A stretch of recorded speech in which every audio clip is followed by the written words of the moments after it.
एक गांव में मोतीचंद नाम का एक सेठ रहता था जो मोतियों का व्यापार करता था, लेकिन वो बहुत कंजूस स्वभाव का और क्रूर स्वभाव का था। उसकी कंजूसी के कारण उसकी पत्नी और नौकर उससे बहुत परेशान रहते थे। एक दिन की बात है, सेठ मोतीचंद का नौकर सत्तू रसोई में सेठ मोतीचंद की पत्नी विमला के लिए चाय बना रहा था। तभी मोतीचंद रसोई में आ धमका। ये सुबह सुबह रसोई घर में क्या कर रहे हो तुम सत्तू? वो मालिक, मालकिन ने अपने लिए चाय बनवाई थी, बस वही बना रहा था। क्या चाय? लेकिन अभी 1 घंटे पहले ही तो तुम्हारी मालकिन ने चाय पी थी। मुझे उन्होंने बोला चाय बनाने के लिए, तो मैं चाय बनाने आ गया। मेरी पत्नी मुझे बर्बाद करके रख देगी। इसको क्या पता कि दूध कितना महंगा हो गया है। अभी मैं इसकी खबर लेता हूँ। और सुनो, इस चाय को बनाना बंद करो। लेकिन मालिक, मैंने चाय में चीनी और पत्ती डाल दी है। अगर दूध नहीं डाला तो चीनी और पत्ती बेकार जाएगी। सत्तू की बात सुनकर मोतीचंद पैर पटकता हुआ अपनी पत्नी के पास चला गया। ये मैं क्या देख रहा हूँ विमला? तुम दोबारा चाय बनवा रही हो? अरे चाय ही तो बनवा रही हूँ पतिदेव। आपकी 10 बीघा जमीन पर कोठी नहीं बनवा रही हूँ। तुम्हें पता भी है विमला कि महंगाई कितनी बढ़ गई है? दूध, चाय की पत्ती, चीनी, ये सब पहले कितना सस्ता आता था और कितना महंगा हो गया है अब। तुम्हें बचत करनी चाहिए। और कितनी बचत करूं?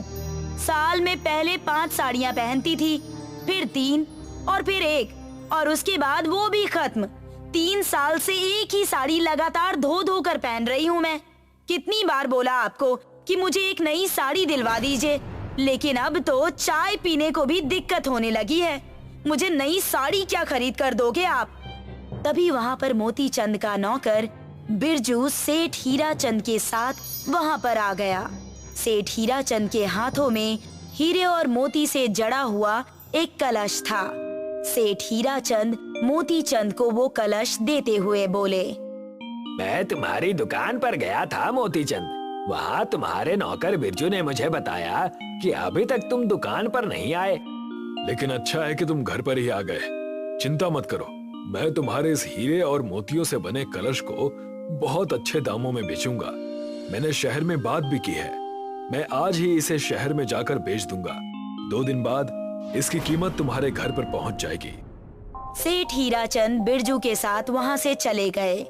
मोतीचंद वो कलश सत्तू को पकड़ाते हुए बोला, इस कलश को मेरे कमरे में संभाल कर रख दो। तब तक मैं अपने पड़ोसी और बिजनेस पार्टनर मोहन को बुला कर लाता हूँ। वो भी मेरे साथ शहर चलेगा।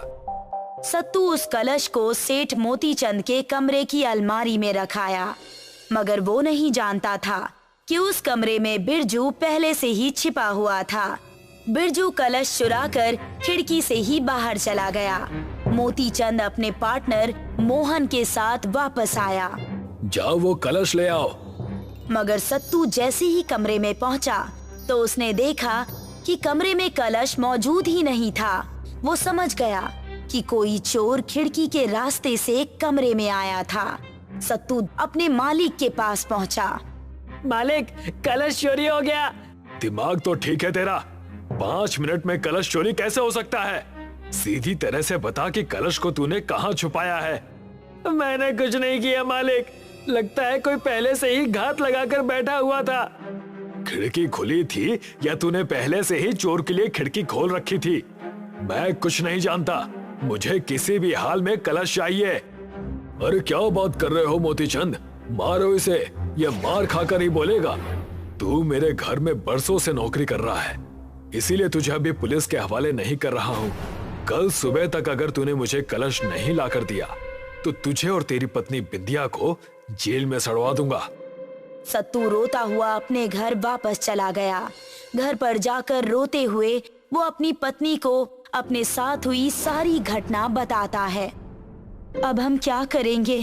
इतना महंगा कलश उस सेठ को कहाँ से लाकर देंगे आप? आप तो जानते ही हैं ना कि सेठ मोतीचंद कितने क्रूर स्वभाव के हैं। वो हम दोनों को जिंदा नहीं छोड़ेंगे।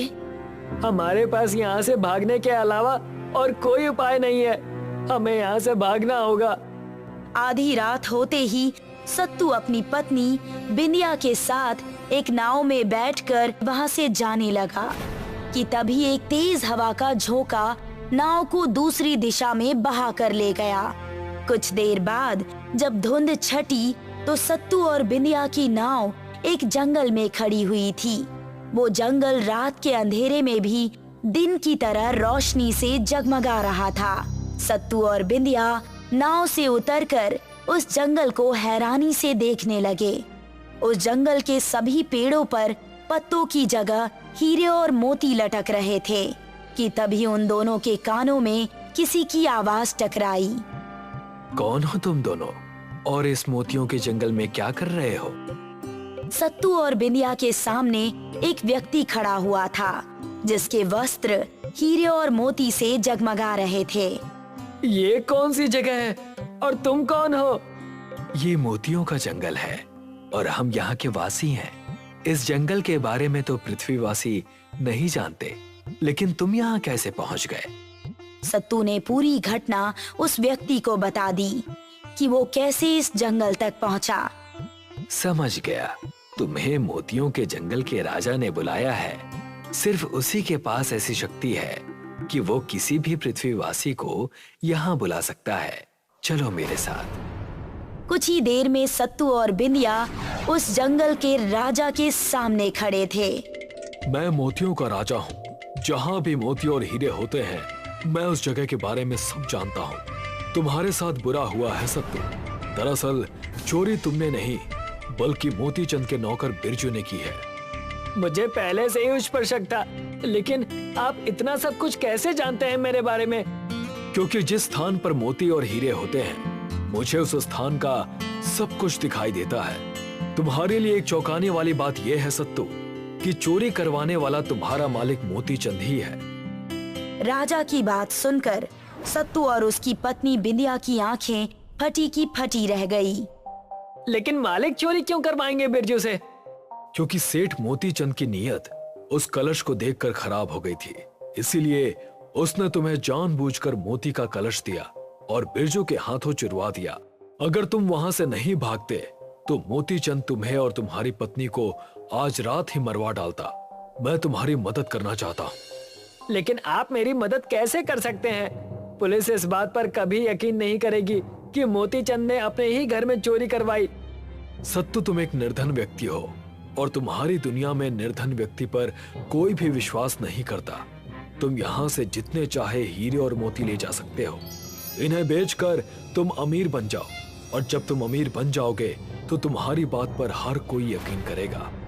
राजा ने सत्तू को ढेर सारे हीरे और मोती दे दिए। सत्तू दूसरे शहर में जाकर उन सबको बेचकर बहुत अमीर हो गया। कुछ समय बाद सत्तू पुलिस को लेकर मोती चंद के घर पर पहुंच गया। मोती चंद सत्तू को नहीं पहचान पाया। इन्हें गिरफ्तार कर लीजिए इंस्पेक्टर साहब। इन्होंने ही सेठ हीरा चंद के कलश को चुराया था। ये क्या बकवास कर रहे हो तुम? कौन हो तुम? मुझे पहचाना सेठ मोती चंद? तुमने तो मेरे ऊपर इल्जाम लगाकर मुझे अपने घर से भगा दिया था और रात में मेरा और मेरी पत्नी का खून करवाने का तुमने इरादा भी कर लिया था। सेठ मोती चंद की आंखें फटी की फटी रह गई। वो पहचान गया कि सामने खड़ा दूसरा सेठ कोई और नहीं बल्कि उसका नौकर सत्तू ही है। तू इतना अमीर कैसे हो गया सत्तू? इसको तुम कभी नहीं जान पाओगे मोती चंद। अब तुम्हारी सारी जिंदगी जेल में ही बीतेगी क्योंकि बिरजू ने अपना जुर्म स्वीकार कर लिया है। तभी कुछ पुलिस वाले बिरजू को लेकर वहां आ गए। बिरजू नजरें नीची करके वहां पर खड़ा होकर बोला, मेरा कोई दोष नहीं है। सेठ जी ने ही मुझसे चोरी करवाई थी और वो कलश बेचकर सारा पैसा हजम कर गए और सेठ हीरा चंद को यही लगा कि कलश सत्तू ने चुराया था और वो रात में गांव छोड़कर भाग गया। पुलिस ने बिरजू और मोती चंद को गिरफ्तार करके जेल में भेज दिया। धर्मपुर नाम के गांव में घनसो किसान रहता था। वो अपनी पत्नी के साथ शांतिपूर्वक जीवन बिता रहा था। किसान होने के नाते वो हर साल फसल बेचकर अपना घर चलाता था। त्योहारों के समय घनसू ज्यादा मेहनत करता और अपने परिवार को खुशी से रखने की कोशिश करता। एक बार बारिश न होने की वजह से गांव वालों को खेती में भारी नुकसान सहना पड़ा। अरे दीपाली, कहाँ गई? कुछ खाने का इंतजाम हुआ या आज भी सूखी रोटी खाकर सोना होगा? आज का इंतजाम तो हो गया है। आज मैंने दाल चावल बनाया है, साथ में आपके पसंद का रायता बनाया है, लेकिन कल का कुछ इंतजाम नहीं हो पाया है। रात का खाना खाकर घनसू सुबह खेत में चला गया। घनसू खेत में जाकर खेत में जमे हुए घास निकालने की सोचता है। अरे बारिश हो नहीं रही, ऊपर से ये खेत पर बेमतलब की घास उग रही है। मैं इन्हें अभी निकाल फेंकता हूँ, इससे आने वाली फसल अच्छी हो जाएगी। अरे ये क्या कर रहे हो घनसू भाई? घास निकाल रहे हो? अरे फसल तो होगी नहीं तो कम से कम ये घास गाय और भैंस के लिए रहने दीजिए। अरे गाय और भैंस को कोई कमी नहीं है, उन्हें भरपूर चारा सारे ही खेतों से मिल रहा है। कमी तो हम जैसों को है, अब तो बारिश भी नहीं हुई। अरे कोई ना कोई उपाय तो हम निकाल ही लेंगे इस चीज का। इतना कहकर कल्लू वहाँ से चला जाता है। घनसू खेत में फिर से घास काटना शुरू कर देता है।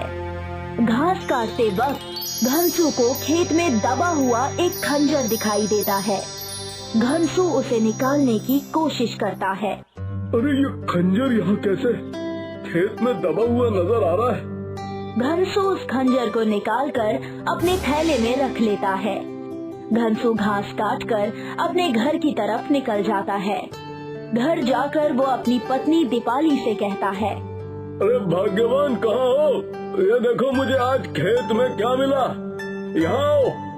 ओहो, ऐसा क्या मिल गया जो इतने खुश हो? देखो ये मिला है मुझे, खंजर बहुत कीमती दिखाई पड़ता है। खंजर छोड़िए, कुछ खाने का इंतजाम कीजिए। हमारे पास कल रात का दाल चावल ही रखा हुआ है, जो अभी के लिए तो हो जाएगा, लेकिन उसके बाद हमारे पास खाने के लिए कुछ नहीं बचेगा। अरे क्यों ना मैं इस खंजर को बाजार में बेचाऊं, इससे हमारे हफ्ते भर के अनाज का इंतजाम हो जाएगा। आपने बात तो अच्छी कही, लेकिन ये खंजर हमारी किस्मत का मिला सामान है, इसे हमें हाथ से जाने नहीं देना चाहिए। तुम्हारी बातें एकदम सच्ची हैं, लेकिन हमारे पास इसके अलावा कोई रास्ता नहीं है। दीपाली और घर की खाने की समस्या देखकर घनसू खंजर को बाजार में बेचने जाता है। बाजार जाकर घनसू लोहे और लोहे के कामगारों के पास खंजर को बेचने लगता है। भैया, मुझे इस खंजर के कितने रुपए मिलेंगे? दिखाइए जरा। आप इसे कहीं से चुरा के तो नहीं ला रहे? अरे किसान हूँ, चोर नहीं। मैं इसे कहीं से चुरा के या किसी से छीन कर नहीं ला रहा, ये मुझे मेरे खेत में दफन मिला है। दुकानदार उस खंजर को ध्यान से देखकर घनसू से कहता है। ये दिखने में तो बहुत पुराना है, इसके मैं तुम्हें 2000 से ज्यादा पैसे तो नहीं दूंगा। ठीक है, तुम मुझे इसके 2000 ही दे दो। दुकानदार घनसू को 2000 रुपए में खंजर बेचकर अपने घर के लिए राशन और कुछ सामान ले जाता है। ये देखो भाग्यवान, मैं क्या लेकर आया हूँ। मैं अपने घर के पूरे 2 हफ्ते का राशन और कुछ घर का सामान ले आया हूँ। अब हमारे 2 हफ्ते बहुत अच्छे गुजर सकते हैं। तुम्हारी लॉटरी तो नहीं लग गई? इतना सारा सामान कहाँ से लेकर आ गए? मैंने वही खंजर बाजार में जाके लोहार को बेच दिया, उसने मुझे पूरे 2000 रुपए दिए। घनसू ने सारी बात दीपाली को बताई और इत्मीनान से खाना खाकर सो गया। दूसरे दिन वो खेत में जाकर घास काटने लगा और वहाँ उसे फिर वही खंजर जमीन में धंसा हुआ मिला। अरे ये क्या, ये तो वही खंजर है, ये यहाँ कैसे आया? कहीं मैं सपना तो नहीं देख रहा? ये संभव नहीं हो सकता। घनसू खंजर को खेत से निकालकर अपनी पत्नी दीपाली के पास लेकर चला जाता है और हैरान होकर उससे कहता है। ये देखो, मुझे फिर से वही खंजर हमारे खेत में मिला। ये वही खंजर है जिसे मैं कल बाजार में बेच कर आया था। ये कैसे हो सकता है? ये हमारे खेत में फिर से कैसे आ सकता है? कहीं ये जादुई खंजर तो नहीं? मैं भी वही सोच रहा हूँ, ये शायद कोई सपना है। कल ही मैं इतना सारा सामान इसे बेच कर लाया। इसकी वजह से कहीं हम किसी मुसीबत में ना पड़ जाएं। तो मैं इसे फिर से बेच दूं? हमारे पूरे महीने का राशन हमारे पास आ जाएगा और हमें कुछ काम भी नहीं करना पड़ेगा। दोनों पति पत्नी आराम की जिंदगी बिताएंगे। नहीं, अब हम इस खंजर को नहीं बेचेंगे। दीपाली की बात मानकर घनसू खंजर को एक बक्से के अंदर छुपाकर रख देता है। देर रात उस बक्से से एक रोशनी आना शुरू हो जाती है। वो रोशनी इतनी तेज होती है कि रात में भी उन्हें दिन जैसा लगता है। सुनिए जी, उस बक्से में से रोशनी आ रही है। ये जरूर उस खंजर की रोशनी है। मुझे भी ऐसा ही लग रहा है। इन्हीं बातें करता हुआ देखकर उस बक्से से आवाज आना शुरू हो जाती है। बक्सा जोरों से हिलने लगता है। ओए माँ, भागो यहाँ से, ये बक्सा तो हिलने लगा। भूत, भूत! रुक जाओ, बक्सा खोल कर देखते हैं, जरूर कोई बात होगी।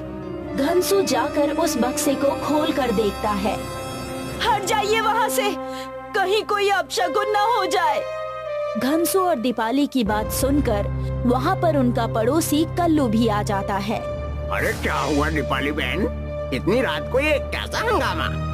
वो देखिए, वहाँ पर हमारे बक्से से रोशनी और कुछ आवाजें आ रही है। इसमें से तो कोई आवाज नहीं आ रही। जरूर आप दोनों को कोई गलतफहमी हुई है, वरना ऐसा कभी हो सकता भला? इतना कहकर कल्लू वहाँ से चला जाता है। उसके जाते ही बक्से से आवाज आती है। मैं वहाँ से कैसे बचकर आया, मैं तुम दोनों को बताता हूँ। दोनों पति पत्नी डर जाते हैं और बक्से से पीछे हट जाते हैं। ठहर जाओ, भागो नहीं, मैं तुम्हें कोई नुकसान नहीं पहुँचाऊंगा।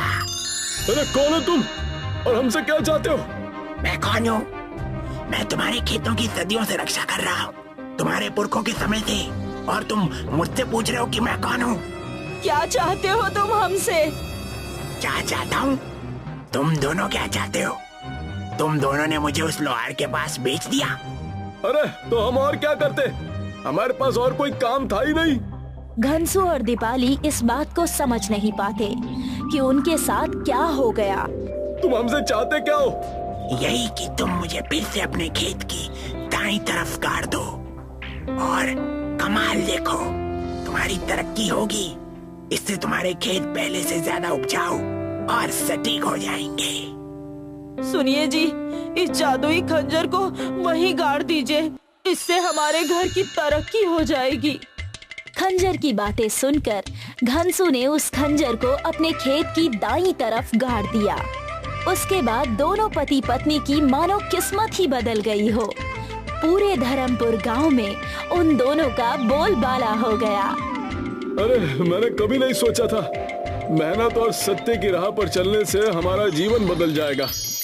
दोनों पति पत्नी अपनी आगे की जिंदगी को और अच्छे और शांति पूर्वक जीते हैं।